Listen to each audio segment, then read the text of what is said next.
My stepson told me I had no right to interfere in their lives. So I removed my name from every document, cut off every payment, and shut down the family account. Now they're the ones dealing with reality.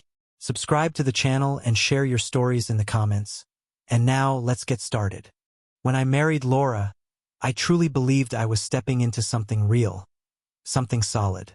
She had a son, Evan, 13 at the time, from her first marriage. I remember the first time I met him. He stood half hidden behind Laura's leg, polite but distant, his expression already carrying that quiet resistance kids develop when they've learned not to trust consistency. His father was the type who'd show up twice a year, birthdays and Christmas, with a bag of cheap gifts and a rehearsed smile. I didn't judge it then. I just thought I could do better.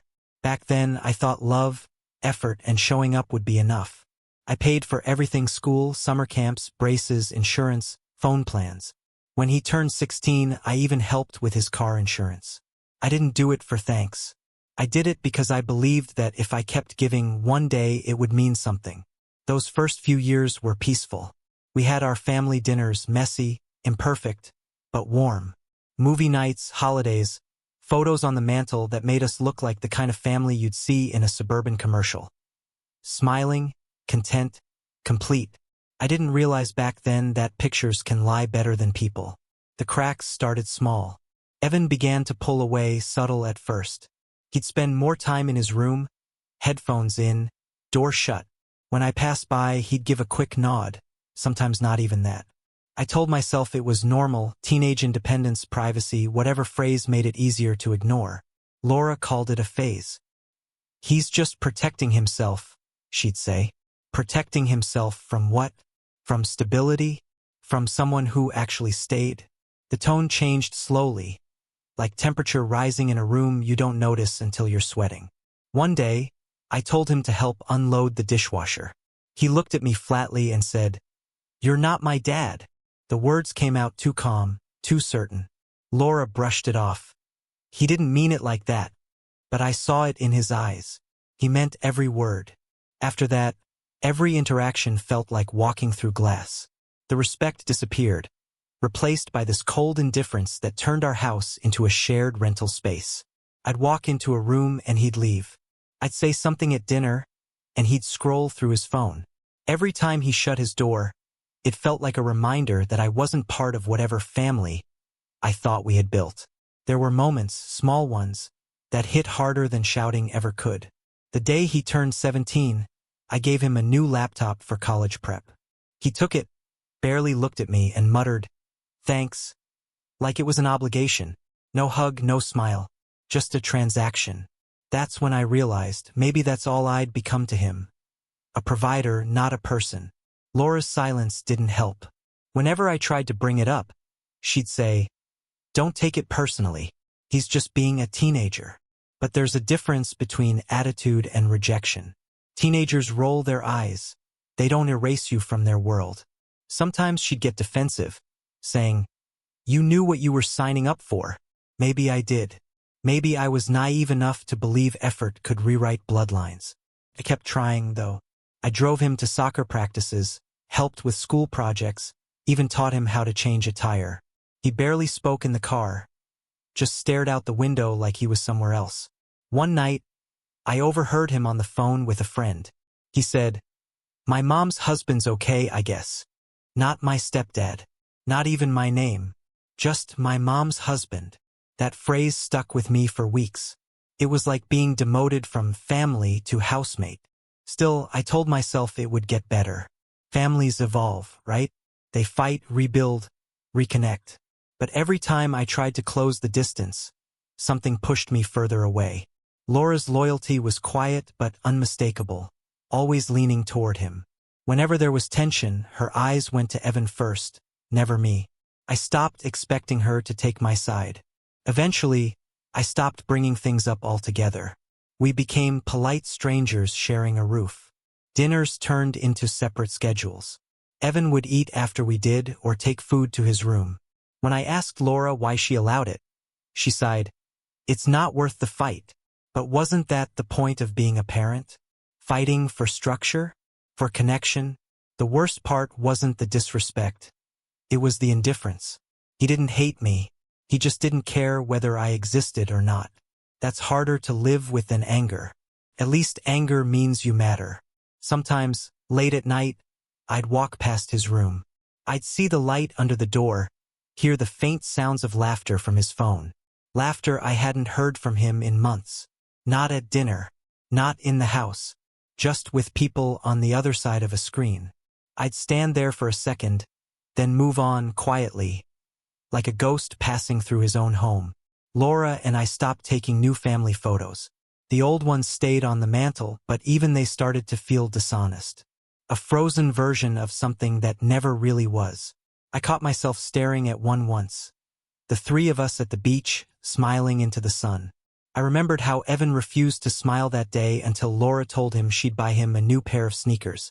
That picture used to make me proud. Now it just made me tired.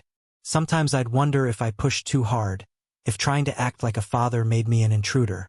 But then I'd look at everything I'd done, everything I'd paid for, and the doubt turned to quiet resentment. It wasn't about money. It was about what money represented: presence, reliability, love turned into invoices. The turning point came one Sunday morning. I was making pancakes, a habit I started early in the marriage. Laura came down first, smiled faintly, poured coffee. Evan followed, grabbed his plate, and went straight back upstairs. No good morning, no thanks, just gone. I asked Laura, "Are we really going to keep pretending this is normal?" She didn't answer. She just said, "Let him be." I think that's when something inside me began to crack. Not loudly, just a quiet shift. The kind you only notice when everything starts to feel weightless. That afternoon, I sat in the living room and looked around. At the framed photos, the clean couch, the candles she liked to light. Everything looked perfect, curated, calm. But under it all was silence. Heavy, suffocating silence that no one wanted to name. I used to believe families were built through patience. Now I wasn't so sure. Maybe they're built through mutual recognition, and if one side never sees you, it's not a family. It's a facade. And still I stayed. Because that's what people like me do. We stay until the house itself rejects us. I didn't know it then, but the next crack, the words that would finally shatter everything, were already on their way. It happened on an ordinary Tuesday evening, the kind of night when everything feels harmless until it isn't. The table was set, Laura was serving pasta, and for once, Evan was eating with us. The air felt strangely calm, fragile even. I thought maybe things were finally softening. Halfway through dinner, I brought up college plans, financial aid, dorm deposits, the usual. I'd been setting aside money for years, a quiet safety net he never knew about. I thought it might finally be the bridge between us, something responsible, adult, hopeful. But the moment I said, "We should go over your tuition soon," he froze. Fork midair, expression flat. Then he said it calm, cold, deliberate. "You have no right to interfere in our lives. That's between me and Mom." The room went silent. My first reaction wasn't anger. It was confusion. I actually laughed softly, thinking maybe I'd misheard. "What did you say?" He repeated it, slower this time. "You don't need to worry about it. You're not part of that decision." Laura didn't move, didn't say a word. Her hand stayed on her fork, eyes locked on her plate. That silence, that quiet agreement, hit harder than his words ever could. I looked at her, waiting for something, anything. A glance, a correction, a single "Evan, that's not fair." But nothing came, so I said nothing either. I just stared at the two of them, my so-called family, and realized that whatever illusion I'd been living under had just shattered. It wasn't a home anymore. It was a contract, and I was the only one still paying it. Dinner ended without another word. Evan left his plate half full and went upstairs. Laura gathered the dishes in silence. I watched her back as she rinsed them under the faucet, the sound of running water filling the space where truth should have been. Finally, she said quietly, "He didn't mean it like that, but he did, and she knew it." I slept in the guest room that night. First time since we'd moved in. The house felt different, colder, like something had been unplugged. Lying there, Staring at the ceiling, I thought about every decision I'd made. Every time I'd stepped in, paid a bill, fixed a problem, tried to be the responsible one. And it hit me, the more I gave, the less they saw me. Love in that house had been measured by convenience. I'd mistaken dependence for belonging. The next morning, I got up early. Laura was still asleep. The air smelled like the coffee I'd made, bitter and overbrewed. I sat at the kitchen table with my laptop, the same place where we'd once planned vacations, birthdays, all those small domestic dreams. Now it was just me, a cup of cold coffee, and a realization that I was done being invisible. One by one, I started removing my name from everything that tied me to that house. The health insurance, the car payments, the joint account, the streaming subscriptions, even. Every shared thing became separate again. I didn't do it out of revenge. I did it for clarity. By the time Laura came downstairs, I had a neat stack of folders in front of me, organized, labeled, final. She stood there in her robe, confused. "What's all that?" "Everything you said was between you and your son," I answered. "Now it actually is." She blinked, as if trying to understand. "You're overreacting." "Am I?" I asked, sliding the documents toward her. "You've both been telling me, in one way or another, that I'm not part of this family. So I'm just making it official. You handle your side, and I'll handle mine." Her voice cracked. "What are you doing?" "What you both said I had no right to do, interfering. So I'm done." I walked her through the changes calmly, almost mechanically. The mortgage? She could refinance it. The joint account? Closed. Insurance? Cancelled under my name. The car Evan drove? Registered back to her. Every detail was covered, every tether neatly cut. Laura stood there in silence, one hand over her mouth. She looked like someone realizing too late that the storm she'd ignored had already flooded the house. I didn't yell, didn't curse. I'd done enough of that in my head. Instead, I said, "I'm not angry, Laura. I'm just finished." Before I left, I placed the folder on the counter and took one last look around the kitchen. The same space where we'd shared birthdays, laughter, and the illusion of peace. The morning light made everything look softer, almost kind, but underneath it, everything was hollow. When I stepped outside, the air was sharp, the kind that wakes you up in a single breath. I got into my car, started the engine, and didn't look back. Around noon, the first call came in. Laura's voice was shaky.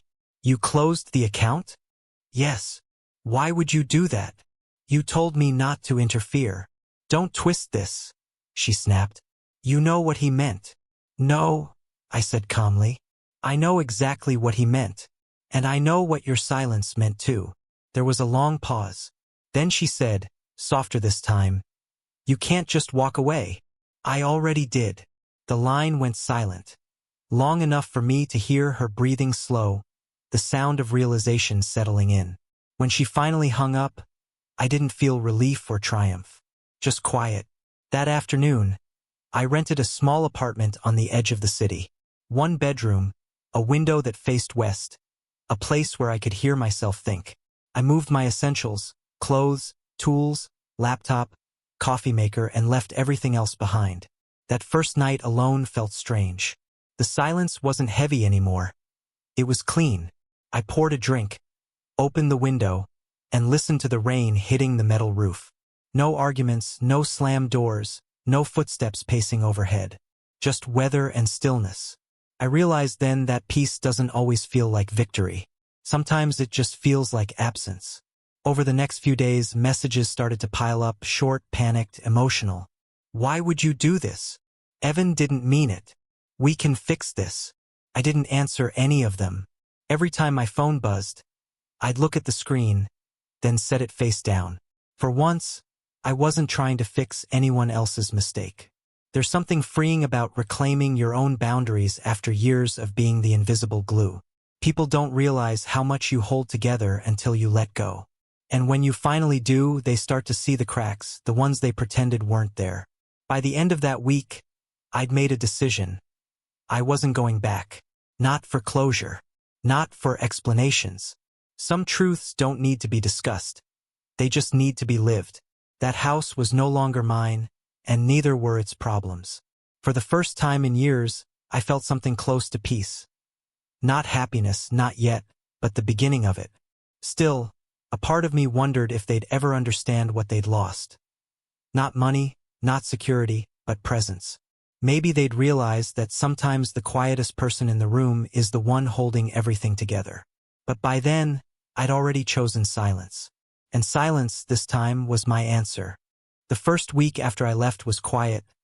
Too quiet, almost unsettling. No noise from upstairs. No slammed doors. No muffled arguments bleeding through the walls. Just stillness. I kept expecting my phone to buzz, for someone to demand explanations, but it stayed silent. I thought maybe that was it, that they'd carry on, proud and defiant, like they didn't need me after all. I rented a small apartment on the edge of Seattle. It wasn't much. A narrow living room, creaky wooden floors, a kitchen barely big enough for one chair and a coffee maker. But it was mine. Every sound belonged to me now. The soft click of the fridge, the rain against the window, even the distant hum of traffic outside. For the first time in years, I didn't have to measure my movements against someone else's moods. The first few days, I kept my phone on silent. When I finally checked it, there were a few missed calls from Laura and one from Evan. No voicemails, no messages. Just missed calls, like they weren't sure what to say. By the end of the second week, the messages began to come. Laura, we need to talk. Then, I can't pay all the bills alone. You can't just leave us like this. Then Evan, the Wi-Fi's been cut. What's going on? I stared at the screen, reading each message carefully, almost clinically. The same people who told me not to interfere were now wondering why I'd stopped. Irony has a sharp taste when it's served cold. I didn't reply. I made coffee instead, sat by the window, and watched the clouds drift over the skyline. Freedom doesn't come with fireworks. It comes with long, quiet mornings where nobody expects anything from you. A few more days passed. Laura's tone shifted from anger to pleading. Can we at least discuss this? Then, Evan didn't mean what he said.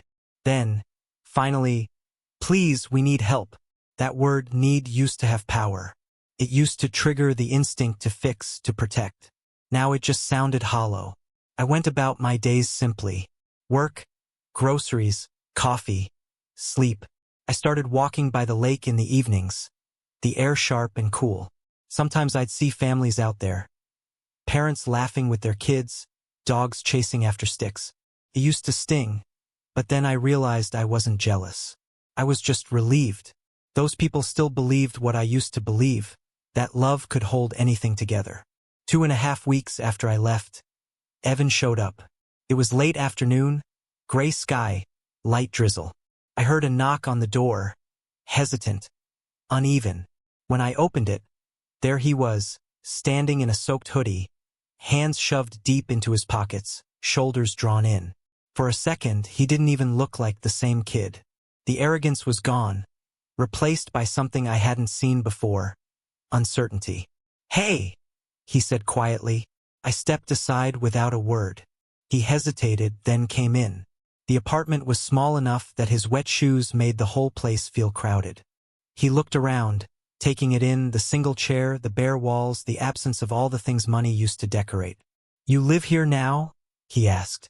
Yeah, I said. It's enough. He nodded like he didn't know how to respond. We stood there in silence until he finally said, Mom's not doing great. The bills, the house stuff. It's a lot. I didn't reply.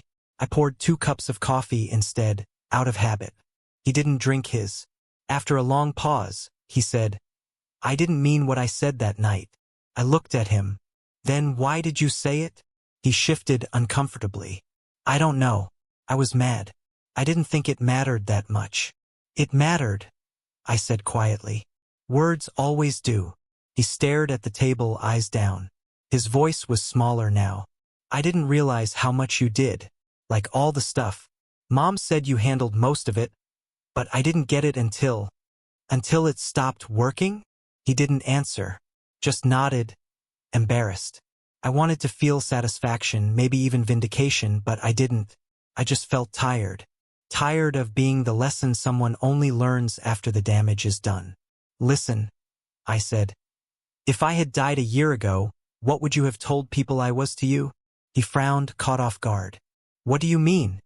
I mean, when they asked about me, what would you have said? Mom's husband? Some guy who paid the bills? What? He looked down again, silent. The pause stretched long enough to answer for him. Finally, he muttered, I don't know. I do, I said. You'd have said I was no one. And that's okay. I get it now. He didn't know what to do with that. His eyes glistened slightly, but he blinked fast and looked away. After a minute, he stood up. I should go. I nodded. Take care of your mom. He paused at the door. She misses you. Maybe, I said. But missing someone isn't the same as valuing them. He left without another word. I watched him walk down the hallway, shoulders hunched against the rain, then disappear into the gray. That night, I sat by the window again, watching the city lights flicker in the puddles outside. My phone buzzed once. A new message from Laura. We're not managing. I read it twice, then set the phone face down. I didn't reply, because I was managing for the first time in years. Over the next few weeks, the distance settled into something peaceful. No more calls, no more arguments, no more guilt. I worked, cooked simple meals, learned to live small. There was something grounding about it, knowing that every bill, every choice, every silence belonged entirely to me. Sometimes, late at night, I'd think about Laura. Wonder if she blamed me, or if she finally saw how much I'd carried. I didn't hate her. Not even close. I just didn't trust her anymore. Not with the quiet parts of me that used to believe in partnership. Evan texted once more near the end of the month.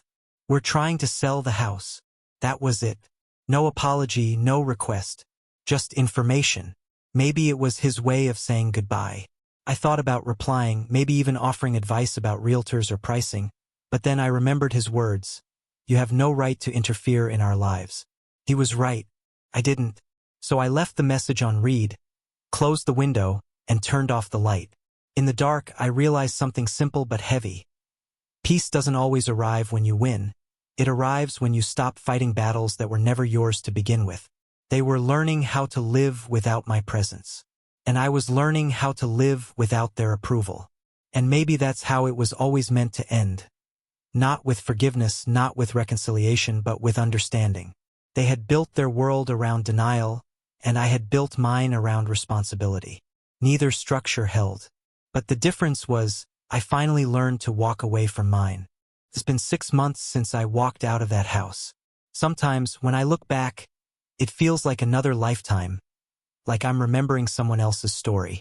Other times, it feels close enough to touch, like the echo of a voice that still lingers in the corners of my mind. But mostly, it feels quiet now. Not the kind of silence that hurts, but the kind that heals. The apartment doesn't look so empty anymore. I bought a second chair, hung a few photos from my trips, and built a small bookshelf out of reclaimed wood.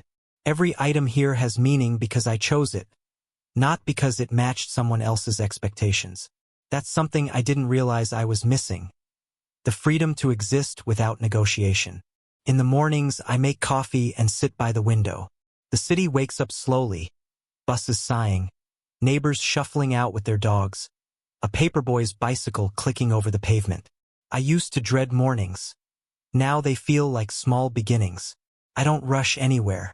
I don't wait for footsteps down the hall or doors slamming in irritation. Just stillness, sunlight, and my own breath. Sometimes I think about Laura. I wonder if she still wakes up to that heavy silence, the one that follows when all the noise leaves with the person who used to absorb it. We haven't spoken since the last text she sent months ago. We're doing better now. I didn't reply, but I was genuinely glad to read it. Maybe she finally understood what partnership costs when it's taken for granted. Maybe not. Either way, it's not mine to fix anymore. Evan hasn't reached out again. I saw his social media once, photos with friends, some college campus in Oregon, a caption about new beginnings. I stared at that post longer than I should have. Not with bitterness, but with something quieter, something almost like pride. He's figuring out who he is, just like I am. The difference is, I no longer need to be written into his story to feel complete. There are nights when old habits try to creep back in. I'll see a father with his kids at the grocery store, laughing, and something in my chest tightens. But it passes. I've learned that envy is just grief in disguise, grief for what you wanted to be, what you tried to build, what didn't survive. I let it wash over me and fade. I've also learned the beauty of boundaries. People talk about them like they're walls, but they're really windows. They let you see the world without letting it consume you. I used to think love meant giving everything, even when it hurt. Now I know real love includes limits. It says, I'll be here for you, but not at the cost of myself. A few weeks ago, I ran into an old friend of Laura's at a coffee shop downtown. She recognized me immediately. You look different, she said. Calmer. I smiled. I stopped mistaking noise for connection. She nodded slowly, not sure what to say. Then she mentioned that Laura had sold the house and moved into a smaller place closer to her work. It's been hard for her, she added gently. I didn't ask for details. There was nothing to be gained from dissecting the ruins. We all made our choices. That evening, walking home through the drizzle, I felt something shift inside me. Not guilt, not regret, just release. I had spent years trying to be seen, trying to prove my worth through responsibility, patience, and sacrifice. But worth doesn't live in other people's recognition. It lives in how you treat yourself when no one's clapping. Now, my life is simple. I work, I cook, I read. I started fixing up old furniture. Sanding, repainting, giving things a second life. There's something honest about it. You can see the cracks, the layers of paint, the history of wear, and still find beauty in the restoration. Maybe that's what I've been doing all along, rebuilding myself piece by piece. Every now and then, I catch myself imagining how things could have gone differently. What if Laura had spoken up that night? What if Evan had apologized sooner? What if we'd gone to family therapy like I once suggested? But those are just ghosts of alternate timelines, fading as fast as they come. Reality is simpler.